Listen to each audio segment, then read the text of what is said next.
వరంగల్ ఉమ్మడి జిల్లాలో 3 రోజులుగా కురిసిన వర్షాలతో చెరువులు కుంటలు నీళ్లతోని కళకళలాడుతున్నాయి. చాలా చెరువులు పొంగి పొర్లుతున్నాయి. సమయానికి వర్షాలు పడటంతో అన్నదాతలు కూడా ఆనందపడుతున్నారు. ఉమ్మడి జిల్లాలో కురిసిన వానలపై బయ్యారం నుంచి మరిన్ని వివరాలు కృష్ణమోహన్ చెప్తారు. Krishnamohan, over to you.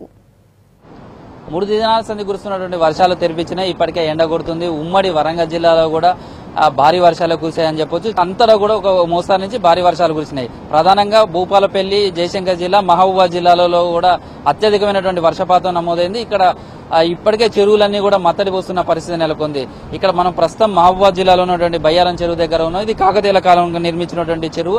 కాకతీయుల కాలంలో కూడా 2 కొండల నడుమ ఉన్నటువంటి లోతట్టు ప్రాంతాన్ని చూసుకుని ఒక చిన్న ఆనకట్ట ద్వారా అతి భారీ చెరువును నిర్మించారు. ఈ చెరువు కింద కూడా వేలాది ఎకరాల ఆయకట్టు ఉంది. ఇక్కడ సహజ సిద్ధంగా ఏర్పడినటువంటి ఈ చెరువు కూడా ప్రతి సంవత్సరం నిండడం అనేది ఉన్నది. కానీ ఈ సంవత్సరం మాత్రం బాగా మత్తడి పోస్తున్నటువంటి కేవలం 3-4 రోజులు కురిసినటువంటి వర్షాలకే వరద నీరు వచ్చేంత కూడా జరిగింది. ఈసారి సాగుకు కూడా చాలా వరకు కూడా ఉపయోగపడుతుందని అంచనా వేస్తున్నారు.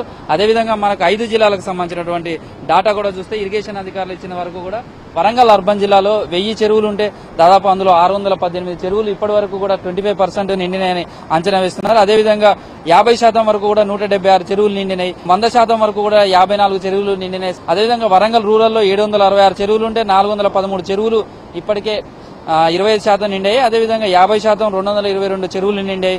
మరో 75% వరకు చెరువులు 112 నిండగా 100% 13 చెరువులు నిండాయి. భూపాలపల్లి, జయశంకర్ జిల్లాలో అత్యధికమైనటువంటి జలాశయాలు ఇక్కడే చాలా ప్రధానమైనటువంటి జలాశయాలన్నీ కూడా ఇక్కడే ఉన్నాయని చెప్పుకోవచ్చు. ఇవన్నీ కూడా కాకతీయుల కాలం నాటి నిర్మించిన చెరువులే ఎక్కువగా ఉన్నాయి. ఇందులో ఇప్పటి వరకు 1210 చెరువులు 25% వరకు కూడా నిండినాయి.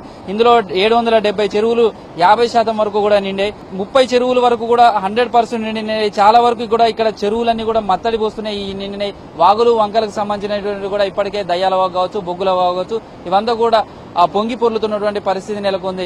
అదేవిధంగా ప్రధాన జలాశయాలు ఉన్నటువంటి లక్నవరం, రామప్ప చెరువులకు కూడా భారీగా వరద నీరు వచ్చి చేరుతుంది. ఇలాంటి వర్షాలు కనుక ఇంకొక వారం రోజులు కనుక దంచి కొడితే మాత్రం ఈ చెరువులు పూర్తి స్థాయిలో నిండే అవకాశం ఉంది. ఇక జనగామ జిల్లాలో కొంత తక్కువ వర్షపాతం నమోదైందని చెప్పొచ్చు. ఇక్కడ దాదాపు 990 చెరువులు ఉన్నాయి. 176 చెరువులు మాత్రం 25% మాత్రమే నిండాయి. 75% వరకు చూస్తే ఒక 92 చెరువులు మాత్రమే నిండాయి. కొన్ని చెరువులు మాత్రమే 100% వరకు నిండినాయని చెప్పొచ్చు. అవి కూడా చాలా చిన్న చిన్న చెరువులే.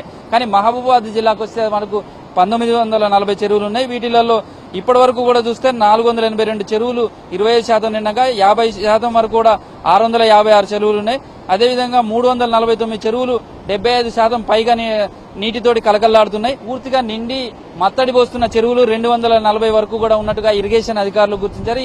ఇక్కడ ఉన్నటువంటి చెరువు కట్టలు కావచ్చు, వీటన్నిటి కూడా అయితే పూర్తి సామర్థ్యంతో నీటితో ఉండడం, కొన్ని చెరువులు మత్తడి పోస్తుండడం, వీటన్నిటితోటి చెరువు కట్టల దగ్గర కూడా ఎలాంటి ముందస్తు జాగ్రత్తకు సంబంధించినటువంటి చర్యలు కూడా తీసుకుంటున్నారు. బయ్యారం చెరువుకు సంబంధించి చూస్తే కూడా ఇది అతి భారీ చెరువు. ఇక్కడ మొన్ననే 2 వరంగల్ అర్బన్, అదేవిధంగా రూరల్ మహబూబాద్ కలెక్టర్లు కూడా అమ్రపాలి, ఇటు ప్రీతి మీనా ఇక్కడ చెరువులను కానీ ఇక్కడ ఉన్నటువంటి గుట్టను కానీ ఇదంతా కూడా చూసి వెళ్లడం జరిగింది. ఇది ఒక పర్యాటక ప్రాంతంగా కూడా తీర్చిదిద్దేందుకు కూడా చాలా అవకాశాలు ఉన్నటువంటి పరిస్థితి. పైగా రైతులకు సంబంధించినటువంటి చూద్దాం.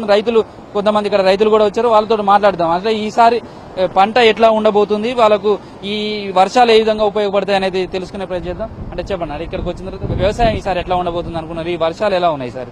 ఈ సంవత్సరం వర్షాలు చాలా మంచి ఆశాజనకంగా ఉన్నాయి. గత 4 రోజుల నుంచి కురిసిన వర్షాలకు బయ్యారం చెరువు నిండి దాదాపు అలుగు కూడా 2-3 అడుగుల అలుగు నీళ్లు వెళ్తా ఉన్నాయి.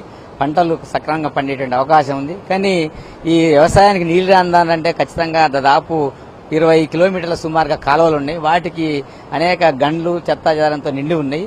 నీరు సరిపోయినప్పటికీ కూడా కాలువలు తక్షణమే దాన్ని బాగు చేసినట్లయితే రెండో పంటకు కూడా పండేటువంటి అవకాశం ఉంది. ఈ కాలువలు గుండూరు కాలువ, పెత్తాలగడ్డ కాలువ, ఇట్లాంటి పెద్ద పెద్ద కాలువలు ఉన్నాయి. ఆ కాలువలన్నింటి కూడా తక్షణమే రిపేర్ చేసి ఇస్తే ఈ పంటకు పోను కూడా రెండో పంటకు కూడా నీరు పండే అవకాశం ఉంది. దీనికి నీటి వనరులు కూడా ఉమ్మలేరు, పందివంపల వాగు, మత్స్యవాగు ఇట్లాంటి ప్రధానమైనటువంటి 3 ఏర్లున్నాయి. దాని ద్వారా వచ్చే నీటిని సామర్థ్యం చేసుకోవడానికి అవకాశం లేదు. ఇప్పటికైనా ప్రభుత్వం దీంట్లో ఉన్నటువంటి సిల్ట్ దాదాపు 50 ఫీట్లకు పైగా సిల్ట్ ఉంది. ఆ సిల్ట్ ను తీసినట్లయితే దాదాపు 2 పంటలు పండేటువంటి అవకాశం ఉంది. దీని ద్వారా రైతాంగానికి మేలు జరిగి మరి కొంత రైతులు అభివృద్ధి అయ్యేటువంటి అవకాశం ఉంది. ఎట్లా ఉంది ఈసారి వ్యవసాయం ఎట్లా ఉండబోతుంది అనుకుంటున్నారు? పోయినసారి కంటే ఈసారి వర్షాలు ముందస్తుగా కురిచాయి. చెరువు కూడా అలుగుబోస్తా ఉంది. ఈ వాటర్ స్టోరేజ్ చేసుకుంటే సెకండ్ క్రాప్ కూడా మనకు బాగా పంట దిగుబడి కూడా వస్తుంది. ఆనాడు కాకతీయ కాలం నుంచి మళ్ళీ చెరువుకి ఏం పనులు చేయలేదు, కాలువ గండి పడిపోయినాయి కాబట్టి అవి రిపేర్ చేసి నీరు అందించే పరిస్థితి ఉంటే రెండో సాగుకు చేయాలి. ఈ వృధాగా పోయే నీటిని సద్వినియోగం చేసుకునే విధంగా కూడా ఎక్కడికక్కడ చిన్న చిన్న చెక్ డ్యాంలు అవన్నీ కూడా నిర్మించడం, అదేవిధంగా ఇలాంటి బయ్యారం లాంటి పెద్ద చెరువుల్లో కూడా ఇప్పటికే సిల్ట్ అనేది చాలా ఎక్కువగా ఉంది. అవన్నీ తీసి కాలువలన్నీ కూడా బాగు చేస్తే మాత్రం రెండో పంటకు నీరందే అవకాశం ఉందంటూ కూడా రైతులు అభిప్రాయపడుతున్నారు. కెమెరాన్ క్రాంతి కుమార్తో కృష్ణమోహన్, V6 న్యూస్, బయ్యారం చెరువు నుంచి.